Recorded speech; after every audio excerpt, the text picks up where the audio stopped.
ઉપસ્થિત શિક્ષકો અને મારા વહાલા બાળકો સૌને મારા નમસ્કાર.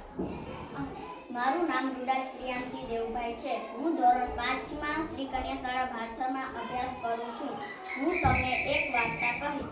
વાર્તાનું નામ છે મગર અને વાંદરો. એક મગર હતો અને એક વાંદરો હતો.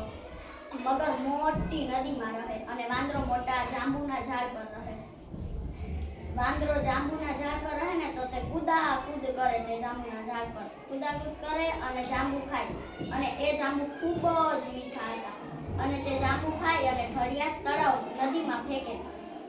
તો મગરભાઈ ખોરાકની શોધમાં પહોંચ્યા ને તો તેને ત્યાં ઠળિયા દેખાયા. તો તે નદી કિનારે જાય છે અને વાંદરાને કહે કે વાંદરાભાઈ મને થોડાક જાંબુ આપો ને. તો વાંદરાભાઈ કહે હા જરૂર આ લ્યો. તો પછી તે આપે છે અને મગરભાઈ ખાય છે. એ રીતે તેમની દોસ્તી થઈ જાય છે. અને બીજા દિવસે મગરભાઈ જાંબુ ખાય છે અને કહે કે થોડાક જાંબુ મારી મગરી માટે પણ આપો ને. તો વાંદરાભાઈ કહે હા જરૂર આ લ્યો. તો પછી મગરભાઈ તેની મગરી માટે જાંબુ લઈ જાય છે.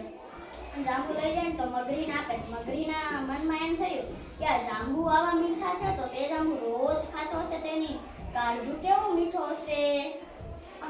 તો પછી એ મગરને કહે છે કે મારે એ વાંદરાનું કાળજુ ખાવું છે, તમે મારી હાટું લઈ આવો.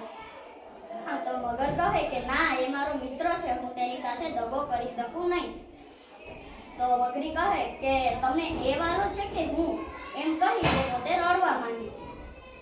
અને તો પછી મગર કહે હા હું કાલે લઈ આવીશ તેનું કાળજુ.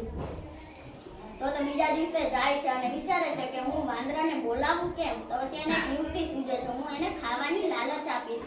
તે પહોંચે છે અને વાંદરો એને જાંબુ આપે છે, ખાય છે. અને મગર કહે કે વાંદરાભાઈ તમે મારી મગરી માટે કાલે જાંબુ આપ્યા હતા ને એ તેને ખૂબ જ ભાવ્યા, તો એ તમને જમવા માટે બોલાવે છે, તમે ચાલો. તો પછી વાંદરાભાઈ કહે કે મને તો તરતા નથી આવડતું.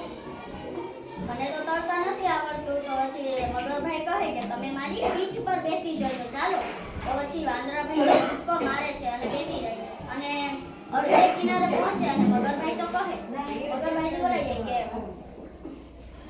કે મારી મગરીને તમારું કાળજુ ખાવું હતું એટલે તમને બોલાવ્યા છે. તો પછી વાંદરાભાઈ તો ડરી ગયા અને તેમને એક યુક્તિ સૂઝી કે તે મગરભાઈને કહે વાંદરાભાઈ તમારે પહેલે કેવું હતું ને મારું કાળજુ તો ઝાડ પર જ ભૂલી ગયો, તો આ ચાલો આપણે લેતા આવી. તો પછી તે લેવા જાય છે. તો પછી વાંદરાભાઈ તો એ જ રાહ જોતા હતા ક્યારે નદી કિનારો આવે ને કૂદકો મારું.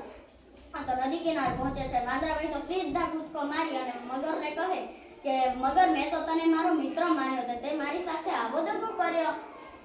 હવે હું પણ અહીંયા નહીં રહું અને તું પણ અહીંયા કોઈ દિવસ જાંબુ ખાવા આવતો નહીં. તો આ વાર્તા ઉપરથી આ શીખ મળે છે કે કોઈ દિવસ મિત્રતામાં દગો કરાય નહીં. અને આ કાળજુ કોઈ દિવસ ઝાડ પર થોડું મુકાય, ઝાડ પર મૂકી તો આપણે મરી જઈએ.